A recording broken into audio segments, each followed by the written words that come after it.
7 शहजादे और जादुई परिंदा। एक दूर दराज सल्तनत थी जहां के बादशाह के 7 बेटे थे। हर शहजादा अपनी खूबियों में मुनफरिद था। पहला, शहजादा बहादुर, सबसे दिलेर। दूसरा, शहजादा दाना, अक्लमंद और मशवरा देने वाला।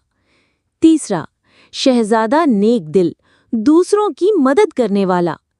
चौथा, शहजादा फनकार, मौसीकी और मुसव्विरी का माहिर। पांचवा, शहजादा शिकारी, जंगल का माहिर।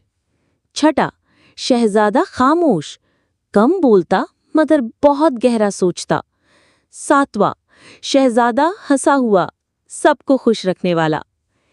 एक दिन बादशाह बहुत बीमार हो गया और हकीम ने बताया कि सिर्फ सुनहरी परिंदे का एक पर उसे ठीक कर सकता है, जो दूर एक जादुई पहाड़ पर रहता है।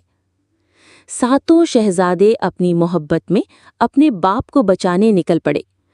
रास्ता कठिन था, उन्हें रेगिस्तान पार करना पड़ा, जहरीले सांपों से बचना पड़ा और अंधेरी गारों में सच बोलना पड़ा। एक दिन एक दीव ने उनका रास्ता रोका। दीव ने कहा, जो सच्चा और नेक होगा वही परिंदे तक पहुंचेगा। शहजादों ने मिलकर अपनी अक्ल, ताकत, दोस्ती और हंसी से दीव को हरा दिया। आखिरकार शहजादा नेक दिल ने परिंदे से इजाजत लेकर एक पर हासिल किया। वो अपने बाप के पास लौटे और पर रखते ही बादशाह तंदुरुस्त हो गया। बादशाह बहुत खुश हुआ और कहा, मेरे बेटे ही मेरा असल खजाना है।